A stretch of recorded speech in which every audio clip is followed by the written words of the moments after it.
Hello everyone. तो बहुत बहुत स्वागत है आपका हमारी जीके की मोस्ट इम्पॉर्टेंट एमसीक्यू सीरीज़ में। और पिछली कुछ सीरीज़ में हमने बहुत अच्छे अच्छे क्वेश्चन डिस्कस भी किए हैं। उम्मीद करती हूँ आप लोगों ने वो सब देख लिए होंगे। आज से हम लोगों ने कुछ चीज़ें जो है वो चेंज करी हैं। चेंज ऐसे करी हैं कि हम लोग हर दिन जो मिक्सअप कर रहे थे अभी तक सारे जीएस के सब्जेक्ट्स का, तो अभी हम यहाँ पर्टिकुलर एक एक दो दो सब्जेक्ट्स के ही जो एमसीक्यूज़ वो आपके लिए बिल्कुल मतलब आप कह सकते हैं अच्छे से जो टॉप एमसीक्यूज़ हैं कुछ सेलेक्टेड सब्जेक्ट्स के, वो ही हम लेके आएंगे हर हफ्ते। मतलब हर दिन हम चेंज करेंगे सब्जेक्ट, कहने का मतलब ये है। तो इन शॉर्ट आप समझ लीजिए, जैसे आज ही आपको दिख रहा होगा कि हिस्ट्री की बात हो रही है, हम हिस्ट्री के ही इम्पॉर्टेंट एमसीक्यूज़ पे ज़्यादा फोकस करेंगे। तो आज के सेशन को स्टार्ट करते हैं। चलिए पहला क्वेश्चन देखते हैं। बात करते हैं निम्न घटनाओं का सही अनुक्रम बताना है। पहला आपको दिख रहा है तिलक का होम रूल लीग। बहुत बहुत बार इसको लेके पूछा जा चुका है, तो आपको पता है ये 1916 की घटना है जब तिलक ने अपना होम रूल लीग जो है वो इस्टेब्लिश किया था। और कामागाटा मारू जो प्रकरण था एक जहाज़ को लेकर के जो हुआ था, आप लोगों ने पढ़ रखा होगा, वो 1914 का था। अच्छा, और तीसरा स्टेटमेंट है महात्मा गांधी का भारत आगमन। तो आप में से सबको ही पता होगा कि 9 जनवरी 1915 को जब महात्मा गांधी जी हमेशा के लिए जो है दक्षिण अफ्रीका से वापस लौट आए थे, तो उसी का जो इम्पोर्टेंस वो करने के लिए हम 9 जनवरी को क्या करते हैं, अंतर्राष्ट्रीय प्रवासी दिवस जो है वो सेलिब्रेट करते हैं। तो 1915 ये है आपका थर्ड वाला, और 1914 कामागाटा मारू, और 1916। तो उस हिसाब से आपका पहले 2 फिर 3 फिर 1, 2 3 1 आपको यहाँ कोट में देखना है कहाँ दिया हुआ है। तो ये जो है आपका डी नंबर इसका सही होगा। अच्छा, एक तरीका है कि आप हमेशा जब ये सीक्वेंस वाले लगाने के जब भी क्वेश्चन आए, तो आप हमेशा अपने पेपर में पेंसिल या पेन से उसके सन ज़रूर आगे लिखते जाएं, ताकि आप फिर इजीली उसको क्रैक कर पाए उस पूरे कोड को। ओके, तो ये हमारा यहाँ सही ऑप्शन था। देखिए ये वही सारी चीज़ें आपको दे दी गई हैं। अच्छा, महात्मा गांधी जी वापस आए, पहला ही आंदोलन जो उन्होंने सफल और बहुत अच्छा सफल रहा था, वो कौन सा था आपको सबको पता है, मुझे कमेंट करके बताएंगे आप सब। दूसरा क्वेश्चन है कौन सा कथन सत्य है। तो स्टेटमेंट देखिए, सुकरात प्लेटो के शिष्य थे, प्लेटो सुकरात के शिष्य थे, प्लेटो अरस्तु के शिष्य थे, और सुकरात एवं प्लेटो अरस्तु के शिष्य थे। तो देखिए आपको पता है सुकरात जो थे वो सबसे टॉप मोस्ट जो दार्शनिक थे, और सुकरात के शिष्य थे प्लेटो, और प्लेटो के शिष्य जो थे वो अरस्तु थे। ठीक है, तो यहाँ पे जो है प्लेटो सुकरात के शिष्य थे, ये वाला ऑप्शन बिल्कुल सही होगा। तो ऑप्शन नंबर बी देखिए, यहाँ इसमें सीक्वेंस दिया हुआ है कि प्लेटो सुकरात का शिष्य और अरस्तु प्लेटो का शिष्य। तो आप बेसिकली आप सीक्वेंस लगाइए सुकरात प्लेटो देन अरस्तु, ये आपका सही सीक्वेंस है। ये हमारे ऐप के बारे में कुछ डिटेल्स हैं, इसको प्ले स्टोर से जा करके आप डाउनलोड कर सकते हैं। बाकी के एक्स्ट्रा डिटेल्स के लिए आप दिए गए नंबर पे कांटेक्ट कर लीजिएगा। अगला क्वेश्चन हमारा है प्रटिश भारत में हुए विद्रोहों के संदर्भ में कल्लार नाम से जाने गए लोग निम्न में से किस क्षेत्र से संबंधित थे। ये देखिए 1857 के पहले बहुत सारे विद्रोह हो रहे थे, अलग अलग जनजाति जाति, ज़मींदार वर्ग, कृषक वर्ग पे जो शोषण कर रहा था, तो बहुत सारे विद्रोह हो रहे थे। बेसिकली जो छोटी छोटी जातियाँ थी ना, उनको बहुत ज़्यादा सफ़र करना पड़ रहा था। तो कल्लार नामक जनजाति आप बेसिकली पूछ रहे हैं कि किस रीजन से संबंधित है। तो जिन लोगों ने इसको पढ़ रखा है वो जानते हैं कि मदुरा वाला जो रीजन है, चेन्नई वाला, वहाँ पे ये कल्लार जनजाति जो है, कल्लार वर्ग जो था वो पॉपुलर था, और वहाँ पे विद्रोह उन्होंने किया था अंग्रेज़ी शासन के ख़िलाफ़। ये यहाँ देखिए एक्सप्लेनेशन में आपको क्लियरली लिखा हुआ है कि ब्रिटिश भारत में कल्लार जनजाति ने अंग्रेज़ों के ख़िलाफ़ विद्रोह किया, और ये जनजाति दक्षिण के मदुरै में आसपास के क्षेत्र से संबंधित है, यानी कि बेसिकली दक्षिण भारत की ये जनजाति है। अगला क्वेश्चन हम देख रहे हैं, गीता रहस्य नामक ग्रंथ किसके द्वारा लिखा गया। और बड़ा ही इजी है, कुछ लोगों की चेहरे पे स्माइल आ गई होगी इसको देख के। गीता रहस्य भाई देखिए बाल गंगाधर तिलक थे, उन्होंने लिखा था, और ये उस दौरान लिखा गया था जब ये मांडला जेल में अपना जेल वाला जो जीवन है वो जी रहे थे, कैदियों वाला। तो उस दौरान उन्होंने गीता रहस्य की रचना की थी। यहाँ आप देखिए एक्सप्लेनेशन में भी इन्होंने दे रखा है। अब इनमें से आपको बताना है कौन सी पुस्तक बंगाली देशभक्ति की बाइबल मानी जाती है। ये भी एक पुस्तक, एक ग्रंथ से रिलेटेड क्वेश्चन है। तो बंगाल की जो आप कह सकते हैं बाइबल है, बंकिम चंद्र चटर्जी ने जो लिखी थी आनंद मठ, ये वहाँ पे बहुत ज़्यादा पॉपुलर है, वहाँ पे बाइबल की तरह मानी जाती है वहाँ के लोगों के द्वारा। तो देखिए आनंद मठ में आपको पता होगा जो सन्यासी विद्रोह हुआ था उसका पूरा डिस्क्रिप्शन आपको आनंद मठ में देखने को मिलेगा। ठीक है, ये भी क्वेश्चन बनता है कि सन्यासी विद्रोह का उल्लेख इनमें से किस पुस्तक में है, तो वो आनंद मठ है, रिटन बाय बंकिम चंद्र चटर्जी। यहाँ इसमें क्लियरली लिखा हुआ है। अच्छा देखिए इम्पॉर्टेंट पॉइंट, हमारा जो राष्ट्रीय गीत है वंदे मातरम वो भी इसी ग्रंथ में संकलित है। ओके, अगला क्वेश्चन है किस वर्ष में बम्बई में पहली भारतीय कपड़ा मिल की स्थापना हुई। ऑप्शन देख करके आपको लगाना है। अगर हम यहाँ सबसे पहली बम्बई मिल की बात कर रहे हैं, अगर सफल और असफल से मतलब नहीं है, तो वो 1818 में हुई थी कवास जी नाना भाई डाबर के द्वारा।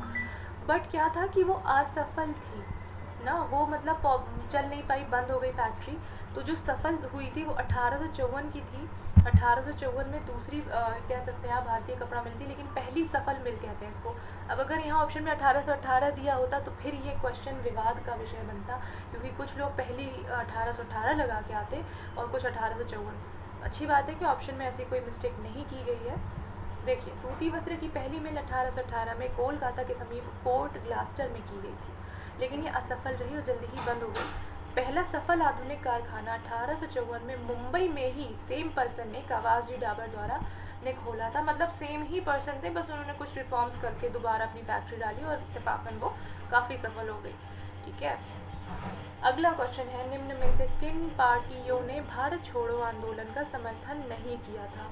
मोस्ट इम्पॉर्टेंट क्वेश्चन है, क्योंकि लोग ये समझते हैं कि पूरा भारत छोड़ो आंदोलन में पूरा वर्ग जो है वो सिमट के आ गया था। नहीं, इनमें से बहुत बुद्धिजीवी वर्ग और कुछ पार्टीज थी जो सपोर्ट नहीं कर रही थी।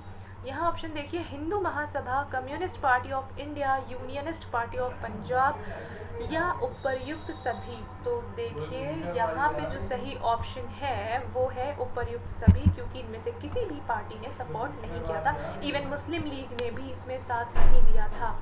ठीक है, आरएसएस की जो बात होती है, शायद हिंदू महासभा उसी का वर्जन हो, उसने भी इसमें भाग नहीं लिया था। ठीक है, ये सब कुछ चुनिंदा पार्टीज है जिनके नाम आपको ध्यान रखने हैं। ठीक है, ये आपका एक्सप्लेनेशन है, इसको ध्यान से पढ़ लीजिए। तो ये पूरा आपका क्वेश्चन था, इसको देख लीजिए। आगे बढ़ते हैं। 8वां क्वेश्चन है किस कांग्रेस सत्र में कार्यकारी कमेटी को सविनय अवज्ञा आंदोलन प्रारंभ करने का अधिकार दिया गया था। बेसिकली अधिवेशन पूछा जा रहा है कि किस महत्वपूर्ण अधिवेशन में सविनय अवज्ञा आंदोलन को स्टार्ट करने की और उसको प्रस्ताव जो है पास किया गया था, बात की गई थी।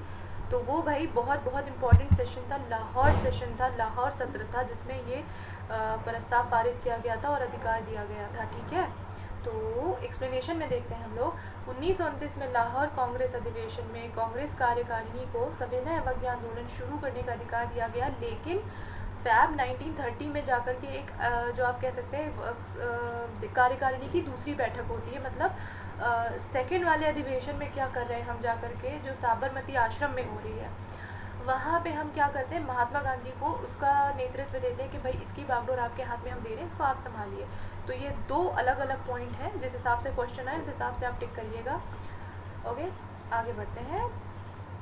9th नंबर जो है वो औरंगज़ेब की 1707 में मृत्यु के बाद सत्ता किसने संभाली। जैसा कि आपको पता है कि औरंगज़ेब के तीनों पुत्रों में युद्ध शुरू हो गया था, जिसमें से एक, ऐसे तो 4 पुत्र थे, जिसमें से एक जो शहज़ादा अकबर था, हाँ वो क्योंकि वो औरंगज़ेब की कड़ी नीतियों का, जो उनकी हिंदूज़ के प्रति जो पॉलिसी थी, दक्षिण के प्रति जो पॉलिसीज़ थी, उससे वो नाखुश रहता था। वो मतलब सहिष्णु भाव के थे, तो उनको जो है और शहज़ादा अकबर को जो है पहले ही औरंगज़ेब ने कत्ल करवा दिया था, हटवा दिया था रास्ते से।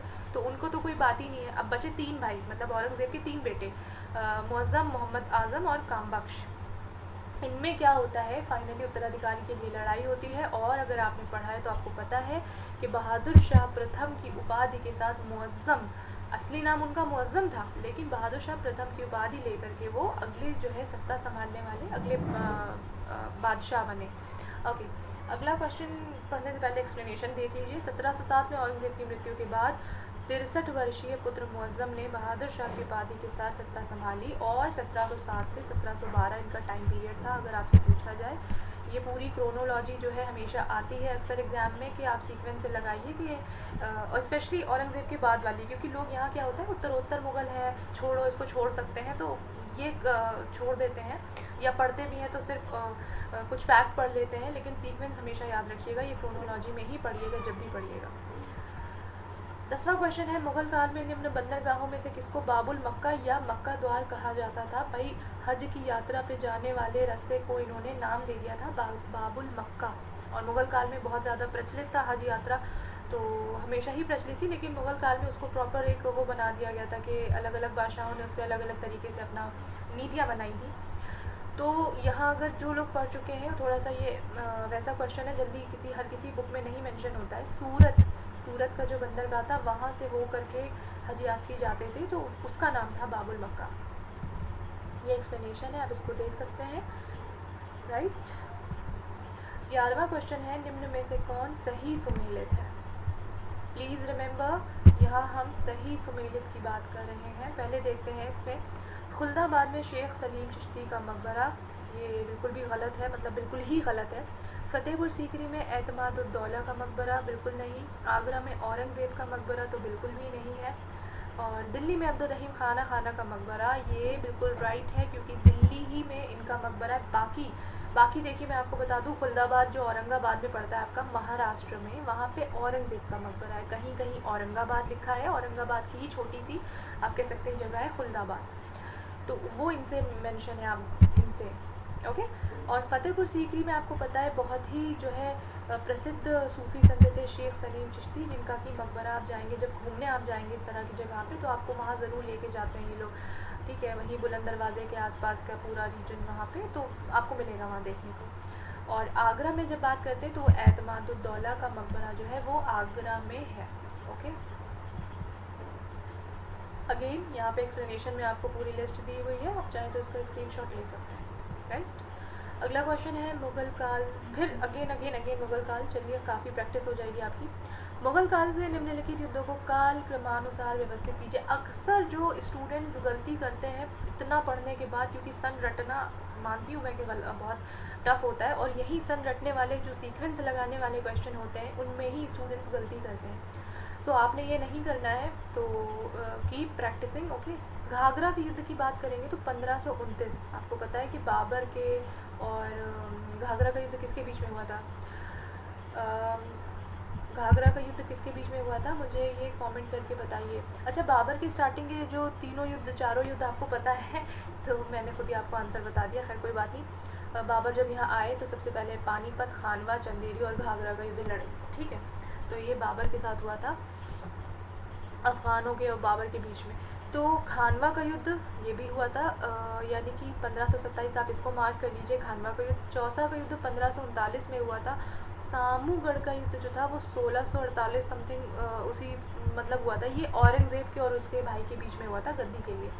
तो ये जो बाकी के दोनों हैं ऊपर के, घाघरा और खानवा, ये बाबर से रिलेटेड है। चौसा जो है बाबर के बेटे हुमायूं से रिलेटेड है, और सामूगढ़ औरंगज़ेब से रिलेटेड है। तो आप जब देखेंगे तो 2, 1, 3 और 4 का सीक्वेंस यहाँ बन रहा है। ऑप्शन नंबर ए जो है वो बिल्कुल सटीक बैठ रहा है, मतलब पहले 1527 में खानवा, 1528 घाघरा, 1539 चौसा और 1648 सामूगढ़ की विजय, सामूगढ़ का युद्ध, ओके। देखिए 1527 बाबर और राणा सांगा के मध्य खानवा का युद्ध हो रहा है। इतना रट गया होगा पढ़ के आप लोगों को, फिर भी देख लीजिए। 1529 में बाबर और महमूद लोदी, मैंने आपको बताया अफ़गान था जो वो था बाबर और अफ़गानों के बीच में, तो महमूद लोदी अफ़गानों की तरफ से था। चौसा का युद्ध 1539 में शेरशाह सूरी और हुमायूं, जिसमें कि हुमायूं से सत्ता छिन जाती है, एक बार फिर शेरशाह सूरी के अधीन चली जाती है, ठीक है।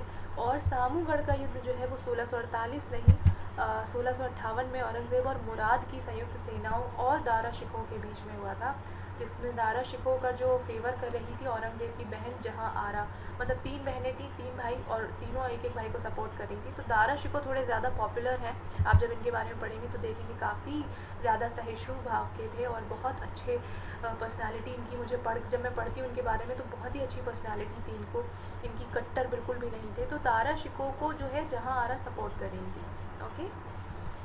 13 नंबर जो है वो, निम्न में से किस सिख गुरु ने गुरुमुखी प्रारंभ की?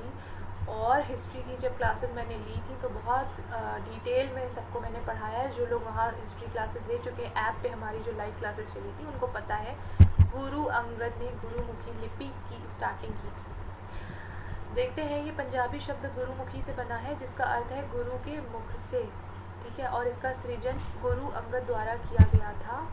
यही बस आपको ध्यान रखना है। ये हमारे ऐप पे चल रहे कुछ कोर्सेज का डिस्क्रिप्शन है। एज यू कैन सी हमारा लाइव कोर्स चल रहा है, टीजीटी पीजीटी का म्यूज़िक का बैच चल रहा है जो काफ़ी पॉपुलर भी हो रहा है, काफ़ी बच्चे इसमें इनरोल कर रहे हैं। और इसके अलावा टीजीटी पीजीटी आर्ट बैच और टॉप सेलेक्ट हमारा जो कोर्स है वो daily quiz GK GS and current affairs का। तो अपनी प्रैक्टिस करने के लिए अगर आप चाहें तो इन सारे कोर्सेज में से कुछ में इनरोल कर सकते हैं।